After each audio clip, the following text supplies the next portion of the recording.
folks, we are back in a brand new year, 2024, and the first month. We got January now out of the way. It is done. It is completed. 11 more months to go in this year. Already off to a pretty good start, I will say. And when it comes to this channel specifically, The Movie Life, one of the things I started doing last year was I started this new series called Every Movie and TV Series I Watched in whatever month we're talking about.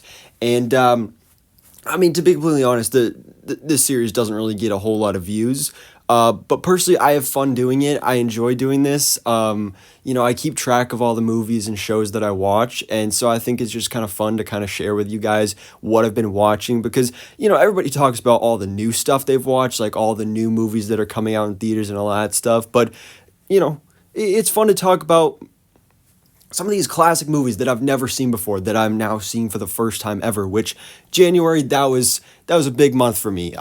Because I mean, there's not really much going on. January, the start of the year, there's not a whole lot going on in theaters. There's a couple new series and all that, but for the most part, there's not really new content, so it's a lot of going back and watching old stuff, and particularly for me, because I just moved back in for my second semester of college, and this semester I'm actually on campus, and I don't have a roommate, at least not yet. I got the place to myself and a lot of free time on my hands, so I've been watching a lot of movies. Like, literally, within the past 7 days, I have watched 10 movies. Now, that also includes February as well, because we're a couple days into February now. So look forward to those on the February video. And by the way, if you want to stay up to date day to day what I'm watching, you can go follow me on Instagram on The Movie Life. Also, I have Letterboxd as well, The Movie Life. I'm also on Q. I know not a whole lot of people use that app, but I'm on there. And so let's talk 2024, January 2024, what I watched. Like I said, I watched a lot of stuff, so I'm not going to spend a whole lot of time talking about each one. But of course, as always, let me know in the comments below what you watched in January, and let's jump into this. Starting off with series, One Tree Hill. This is a show that growing up, my parents watched, because when I was growing up was when this show was actually on TV, and I never really cared about it because, I was like 5 years old. But over the years, as I've seen, my parents rewatching certain episodes, I've grown an interest in wanting to rewatch, especially because I have such a love for those early 2000s teen dramas like Smallville and The OC and One Tree Hill. And so last year, the year before, I started watching The OC. I'm still working on that. But this year, January 1st, literally, I decided, you know what? I'm feeling it. Let's just start watching One Tree Hill. So I've started watching it. I think I'm almost done with the first season. I love this show so far. It's fantastic. So I'm really looking forward to seeing where that goes. Echo, of course, brand new series from Marvel Studios on Disney Plus. I did a review for it on my other channel, The Marvel Life. Go check that out. And Shrinking, as you may have seen, I started watching this in December.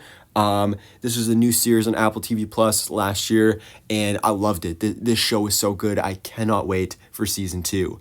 Now, as for movies, my first movie I watched in 2024 was The Wizard of Oz. Classic. Haven't seen this movie in years, and actually in college last semester, I had to do a project based around this movie, so it kind of just got me in the mood, and I was like, I want to go back to Oz. So I watched it, and still love this movie. Then I also watched Newsies. I watched this movie for the first time. A lot of you may know Newsies is a Broadway musical and all that, but there was actually before that a movie starring Christian Bale. Who knew Christian Bale could sing? But he can, and he does here. So that was great. Bye Bye Birdie, another musical. This is a classic from the 60s. I love this show. I hadn't seen this movie in like 10 years. Fantastic. Love the music. Justice League War World. Not great. Didn't love it. Project X. I did love this. This is my type of movie, especially because, I'm at that age where, like, I'm in college. I'm going to parties and all that stuff. And, that's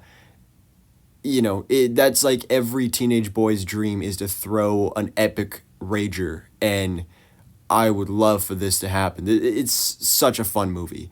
Theater camp was actually really disappointing for me because I'm a theater kid myself. I love theater. I love acting.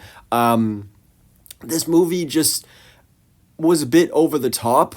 Now, it could just be because I have different experiences with theater, but I've been doing theater for 11 years, and a lot of this just seems a little over exaggerated. I feel like anybody who doesn't like theater or isn't into theater, they watch this, it'll make them scared and make them run away even more. So I feel like that's kind of unfortunate. But it was all right. I mean, it had some funny moments for sure. Yeah.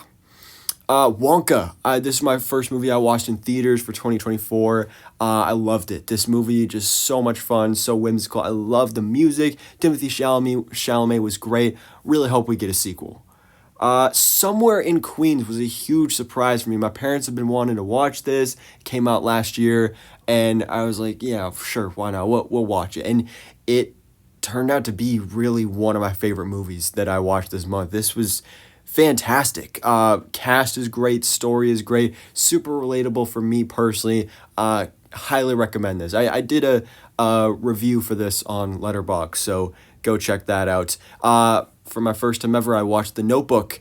This one was it didn't quite live up to expectations, but that does also probably have to do with the fact that one of my main reasons for wanting to watch this movie is because just scrolling through TikTok all the time, I would find clips and stuff like that from the movie, and that would be my big selling point. But those clips were the best parts of the film, so I'd seen the best parts before I watched the movie. But still, I mean, Ryan Gosling's great, Rachel McAdams great, still a heartwarming, heartbreaking, all that type of story.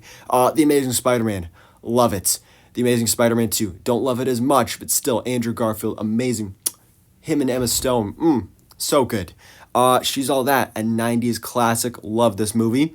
I watched Ted for the first time. This, I have conflicted feelings on Ted because the two Ted movies, so I watched both of them, and the first one's definitely better, but I still don't love it. I think these movies are hilarious and they have some really funny moments, but story-wise and character-wise, outside of Ted and Mark Wahlberg's character, it just doesn't really work for me. But that's why I love the Ted series on Peacock. This show is fantastic. Just so good. I had so much fun with it. Now, this semester in college, I am taking an international cinema class, a history of international cinema. So a lot of the films that'll be coming up for the next couple months will be from that. And the first one we watched was Late Spring. This is a Japanese film. And there were a few moments where I found myself quite bored. I didn't love the movie, but I did definitely like it. It was good overall. I watched for the first time Step Brothers. This movie, hilarious. What a classic. Also, for the first time I watched She's the Man. It was all right. Splendor in the Grass. This was our second movie we watched in the international cinema class. I love this one. This one was fantastic. This, I believe, was 1960 something. Really great and really ahead of its time with mental health and all that. Really great movie. Fast Times at Ridgemont High. Watched this for the first time. Really love this movie. And Rocky as well. I rewatched that for the first time. That was great. One of my favorite movies of all time, The Last American Virgin. I saw it for the first time late last year, watched it 2 or 3 times last year, and decided to watch it again here. Just one of the best 80s movies, one of the best coming of age films. I strongly feel that every teenage boy or every young man needs to watch this movie to really save themselves from so much heartbreak, or at least be able to look back and see the red flags and see red flags coming in the future as well. But man, such a good movie, hilarious, soundtrack's fantastic, takes such a turn in the end. The end is crazy, so emotional, so heartbreaking, love it. Godzilla -1. This was not a movie I was planning to watch. I mean, everybody talked about it, everybody said how great and how fantastic this film was, but I mean, I didn't plan to see it in theaters, but literally one day I got out of class and I was bored and I just saw something on TikTok and I just got that feeling of, man, I really want to go to the movie theater right now. And so I just looked up, saw what was playing, and out of all the options that I had, Godzilla Minus One was the most intriguing option. So I went and saw it. It was specifically the Godzilla Minus One minus color version. So it was black and white. But man, this movie is fantastic. I I don't remember if I did a review for it on Letterboxd or not, but I do know I gave it a 5 out of 5 stars because it was truly fantastic. If you guys want me to do like a full in-depth video review of Godzilla Minus One on the channel, let me know in the comments below. If there's at least like one or two of you that say you want it, I'll probably end up doing it. So there's that. And then to end off the month for films, I watched The Prom on Netflix. Again, I'm a big theater nerd, and I haven't seen The Prom, the stage version. I hadn't seen this film either. But one of my local theater is for their summer season, we're going to be doing The Prom. So I figured, if I'm going to be doing the show, I should probably do some research on it. And I didn't have a whole lot of interest in it, but I watched this movie and I really fell in love with it. I really enjoyed it. A lot of people hate on this movie mainly because of James Corden, but that makes me more interested to see the staged version of the show, if that ends up being better, supposedly. So that I think is really exciting. But ladies and gentlemen, boys and girls, that is it for January 2024. Again, it was a big month for me, and February is going to be probably pretty big as well. I mean, already off to a great start. I watched, well, I won't spoil it. I'll save it for the February video. But again, you can go check my Letterboxd and my the Movie Life Instagram about what I've been watching. But one of my first films that I watched in February 2024 is on the list of one of my favorite movies of all time now. Fantastic. Loved it. So I'm really excited for that. But guys, again, as always, let me know your thoughts in the comments below. What do you think about what I watched? What did you watch? And what are you planning to watch in February 2024? So thanks for watching. Please drop a like if you enjoyed this video and hit the subscribe button so I keep you up to date on everything that goes on in the movie life.